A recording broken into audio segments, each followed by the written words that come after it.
Now, when we teach economics, a useful teaching device is to teach an extreme and then back off that extreme. I just taught you an extreme, which is perfect competition leads to zero profits. In the long run, realistically, there's going to be some complications. So I want to spend the next little bit talking about some sort of complications to this model that are interesting and allow you to understand why, in fact, supply curves aren't flat in the long run, why supply curves actually do slope up in the long run, why there's profits to be made in the long run. Okay? In this model, no one would ever make profits. That's clearly not right. In the long run, clearly, there will be an upward sloping supply curve. All supply curves will not be flat. They'll be upward sloping. And there's several reasons why this might be. The first reason is what we call barriers to entry. I assumed that firms can costlessly enter and exit the market. Okay? This is obviously not true in most markets. It's hard to come in. There are barriers that you face to come in. Okay? Particularly if there's large sunk costs. If there's costs you have to pay just to play the game, some people just won't pay those costs. So the doctors will always make a profit because they have the sunk costs of med school. Pharmaceutical companies will always make a profit because they have the sunk costs of R&D. Okay? So there's basically these kind of barriers to entry are going to make it hard to not make a profit. But even in competitive markets, there can be barriers to entry. So for example, let's say there's a market. I talked about a perfectly competitive market being a market of sort of vendors setting up their stalls to sell you things. Well, those guys, even though it's a perfectly competitive market, those guys all still make some money. They wouldn't be there. What's the barrier? The barrier may be some kind of social norm, which if I come in and try to set a new table and I sell for $1 less, I get beat up. Okay? There's some kind of social norm which is saying, look, we've all got to sort of agree that we've got to make a living here.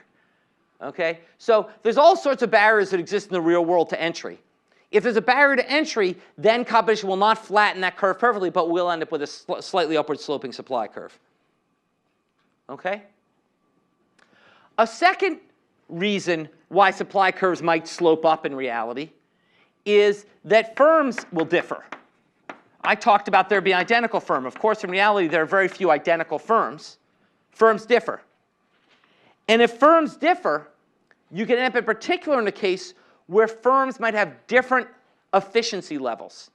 In particular, some firms might have a lower minimum average cost than others.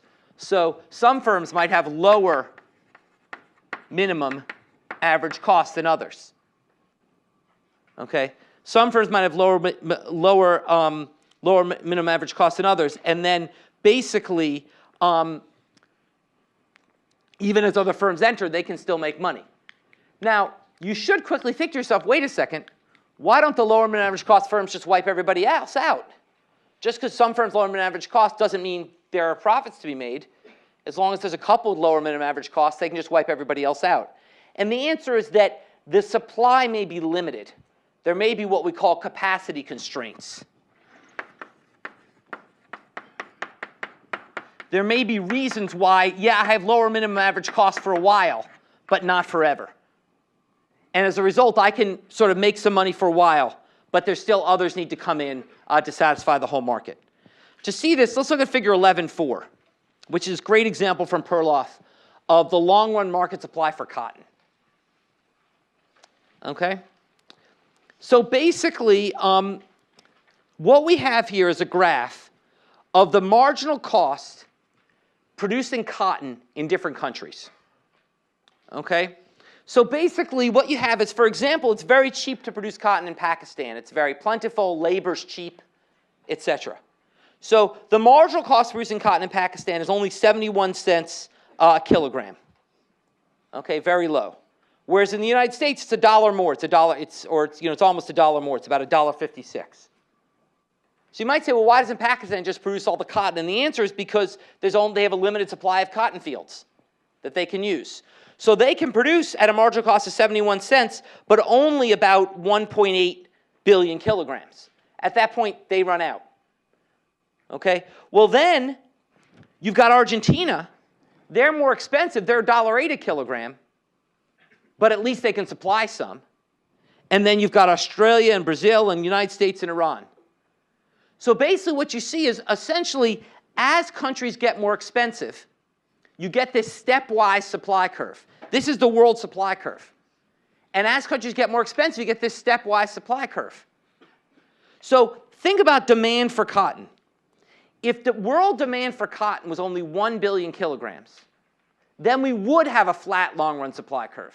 If world demand for cotton never exceeded 1.8 billion kilograms, let me put it that way, never exceeded 1.8, then we would be back in figure 11.3 with a flat long-run supply curve.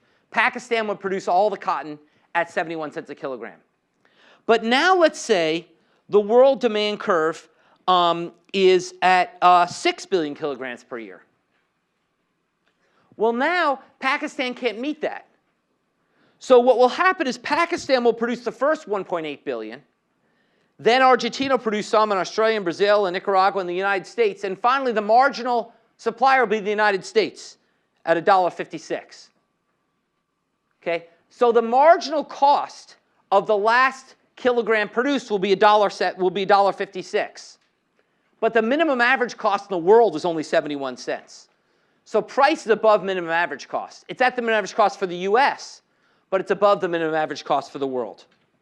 So basically, you get this is the upward sloping supply curve for cotton in the world. That's not a perfect line, it's stepwise, but with enough countries, enough increments, you can see I can turn this into a flat line. Okay? And that's another way you can get an upward sloping supply curve. Okay? Questions about that?